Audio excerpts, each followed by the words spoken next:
Finally Delhi এয়ারপোর্টের ভিতরে ঢুকে পড়ছি। দিল্লি এয়ারপোর্টে থেকে আমি জাহাজ ফিল্ডে আয়া বর্তমান পায়ে গেছি। তাহলে ভিডিওটা পুরাটা দেখতে থাকুন। অবশ্যই দিল্লি এয়ারপোর্টটা কীরকম আপনাদেরকে ঘুরায় ঘুরায় দেখাবো। তাহলে ফাইনালি আমি দিল্লি এয়ারপোর্টের ভিতরে পৌঁছে গেছি। তাহলে দিল্লি এয়ারপোর্টের ভিতরে দেখেন প্রথম ঢোকার সাথে সাথে এই যে এরকম স্বর্ণ গোল্ড আর গোল্ড দেখতে পারবেন। তাহলে এই যে কি হাত বানিয়ে রাখছে স্বাগতম জানাচ্ছে, এরকম সুন্দর সুন্দর পিতলের আমার মনে হয় যে পিতল হবে এইগুলা প্লেটগুলা। দেখুন হাজার হাজার প্লেট এইভাবে লাগাই রাখছে। খুবই একটা সুন্দর দৃশ্য। আর এই দিকে দেখেন সুন্দর সুন্দর গাছ একদম এইগুলা দেখতে পাচ্ছেন, এইগুলো সুন্দর অরিজিনাল গাছ এয়ারপোর্টের ভিতরে এইভাবে লাগাই রাখছে। আর এই একটা দেখেন যে সুন্দর একটা মিনি গার্ডেন বানায় রাখছে, খুবই একটা সুন্দর। এইগুলা কিন্তু অন্য বিভিন্ন প্রজাতির ফুল। আর এই দিকে দেখেন না পিতলগুলা লাগাই রাখছে প্লেটগুলা।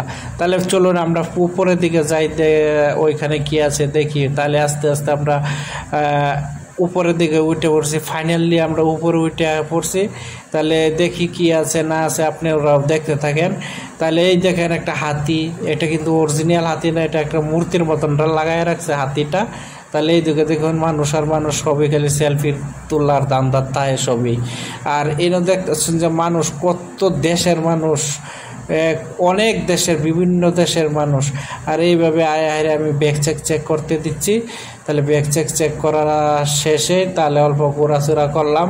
তাহলে এইভাবে ঘোরাফেরা করে এয়ারপোর্টের ভিতরে একটু টাইম পাস করতেছি।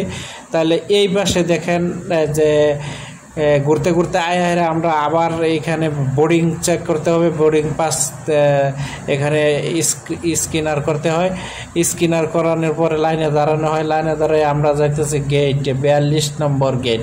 তাহলে এইভাবে গেটের দিকে আমরা রওনা দিচ্ছি। আর দেখুন একজনের পিছে একজন আছে, মানুষ যাইতেই আছে। তাহলে এইভাবে আমি গেট 42 নম্বর গেটে পড়ছি। তাহলে 42 নম্বর গেটে যাওয়ার পথে দেখেন এইগুলা কি বানায় রাখছে এই জায়গার মধ্যে মূর্তিগুলা। যখন একটা উন্দে রাখছে, একটা আটটা মারে লাগছে, একটা ডিগবাজি দিতেছে, আর একটা কি করতেছে এটা। মানে এইভাবে একটা মূর্তি এই যে কাহানি একটা এগুলো বানায় রাখছে, তারপরে ছবি দেখতেছে। আর এই দিকে দেখুন এয়ারপোর্টের ভিতরে সুন্দর সুন্দর ডোলের দোকান বাজার। আর এই যে ফ্যাশন টাকা থাকো।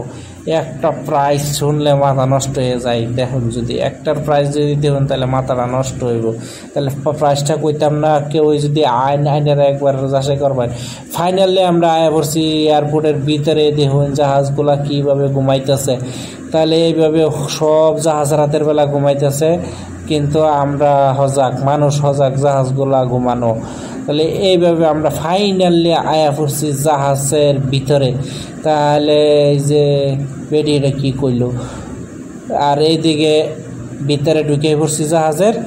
অনেক রাত হয়ে গেছে, রাতের আন্ধারে সিটগুলা পাই কি না ভাবতাছি আমার সিট কোনটা। তাহলে সবে সিট বিছরায় বাহিরে ফেলছে। তাহলে আমারটাও ফাইনালি অবশ্যই বাড়িও পড়বে। আমিও আস্তে আস্তে বাড়তাছি যাইতেছি। তাহলে দেখুন জাহাজের ভিতরে দৃশ্যটা এই মাথা তুরি হই মাথা কথা নিয়ে বড় দেখা যায়। আর আমি বর্তমান ফাইনালি আমি সিট পেয়ে গেছি। এই দেখুন আমি সিটের সামনে বয়ে রয়েছি। এই যে আমি ফাইনালি সিটের মধ্যে বইয়া বাস দেখুন সবই ঘুম পাড়তাছে, আমার তো ঘুমে ধরতেছে না। আর এইভাবে সবই ব্যস্ত হয়ে গেছে সিটের মধ্যে বইয়া হেরা। আর ফাইনালি আয়া নামিয়া উঠছি। এয়ারপোর্টের মধ্যে আয়া 8:30টার সময় ল্যান্ডিং করে আসছি। আর ফাইনালি আমরা বাইরে ল্যান্ডিং একদম আরো 10 মিনিট আগে আয়া লাগিয়ে বসছে। আর দিল্লি থেকে কোচে আয়া আমরা নফাই আছে। আর আমরা বর্তমান এক্সিট হইতেছি, দেখি কি হয়।